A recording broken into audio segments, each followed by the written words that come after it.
नमस्कार साथियों, मैं बुंदेली गायक भूरे मस्ताना।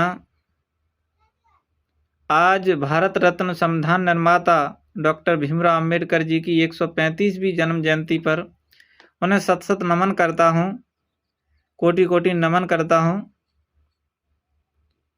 और उनकी जन्म जयंती के शुभ अवसर पर कुछ अपने विचार रखना चाहता हूँ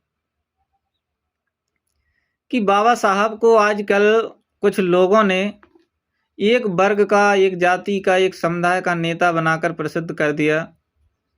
अगर बाबा साहब के बारे में जिसने भी पढ़ लिया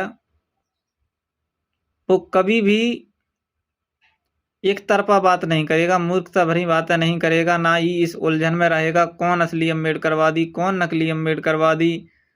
बाबा साहब ने जो देश के लिए किया वो अमूल्य है। जब बाबा साहब ने भारतीय संविधान लिखा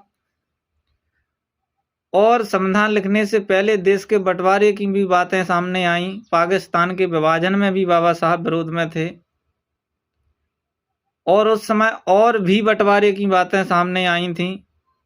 कई रियासतें भी स्वतंत्र देश की मांग की थी। उस समय हमारे महापुरुषों ने, हमारे सम्मानीय पूजनीय जिन्हें लौह पुरुष भी कहा गया, सम्मानीय सरदार वल्लभ भाई पटेल जी, इन सभी महापुरुषों ने जो देश के लिए जो नींव रखी कि हमारा देश एकता में बंधा रहे, और बाबा साहब ने धर्म जाति को छोड़कर इस देश को पंथ निरपेक्ष बनाया, सेकुलर देश बनाया कि जब भी कोई काम किया जाए देश के लिए वहाँ धर्म जाति सब छोड़कर पहले देश के लिए हमेशा कुछ उचित किया जाए।